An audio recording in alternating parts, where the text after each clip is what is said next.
Rohingya Muslim शरणार्थियों report पर बौखला गए सुरेश चौहान के दिया नफरती बयान, जनता ने कर दिया बुरी तरह ट्रोल। रोहिंग्या शरणार्थियों को लेकर केंद्र सरकार और विपक्षी दलों के बीच में काफी बयानबाजी देखने को मिलती है। वीडियो रिपोर्टर्स के मुताबिक रोहिंग्या शरणार्थियों को उनके देश वापस भेजने तक उन्हें डिटेंशन सेंटर में भेजने की बात की जा रही है।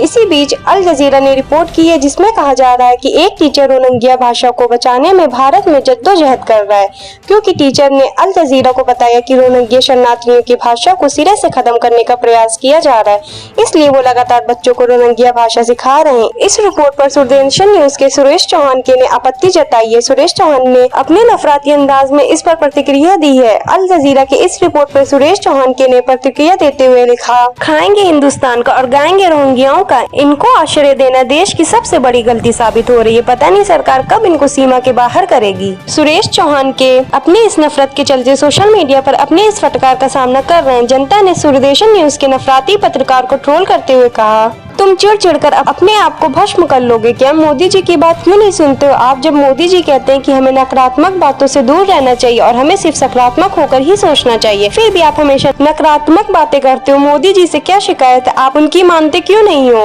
एक और यूजर ने लिखा कि आप जिस पत्तल में खाते हैं उसी में छेद कर चुके हैं सर। आप लोग दिन भर बस जाति धर्म के मुद्दों पर ही चर्चा करते हैं। देश की गरीबी, भुखमरी, बेरोजगारी, भ्रष्टाचार, महंगाई, ETC पर तो आपके मुँह से कुछ निकलता ही नहीं। अपराधी सिर्फ अपराध होता है और कुछ नहीं। एक और शख्स ने लिखा कि कोई किसी का नहीं खाता, सब अपने नसीब का खाते हैं। एक और यूजर ने लिखा कि तुमसे ना हो पाएगा, सिर्फ स्टूडियो में बैठकर बातें करते हो और दूसरे को मूर्ख बनाकर उकसाते हो। अगर इतनी ही चिंता है धर्म और देश की तो उतरो सड़क पर, अपने पुत्र को स्टूडियो से बैठाकर नफरत फैलाना सिखा रहे हो और दूसरे के बच्चों को उकसाते हो। लड़ने के लिए दोगलेपन की निशानी है ये। एक और यूजर ने लिखा कि RB विदेशी और उन्होंने देश के आदिवासियों के सभी संसाधनों पर कब्जा कर रखा है, उन्हें कहाँ भेजोगे? भाजपा और उसके चाटुकार पत्रकारों को पता नहीं क्यों शिक्षा से इतनी समस्या है। एक और शख्स ने लिखा कि इस गैंडे को शायद पता नहीं कि अगर किसी देश की सरकार किसी अन्य देश के नागरिकों को शरण देती है और नागरिकता देती है तो वो उसी देश के कहलाए जाते हैं। अगर रिफ्यूजी भी हैं तो जिस देश में रिफ्यूजी की हैसियत से उस देश की जिम्मेदारी है उन्हें रोटी, कपड़ा और मकान देना। अल जजीरा के इस रिपोर्ट पर सुरेश चौहान के द्वारा किए गए इस कमेंट को आप कैसे देखते हैं? अपनी राय हमें कमेंट सेक्शन में जरूर दें। हमारे चैनल को सब्सक्राइब करें, बेल आइकन को प्रेस करें ताकि इस तरह की तमाम वायरल खबरों को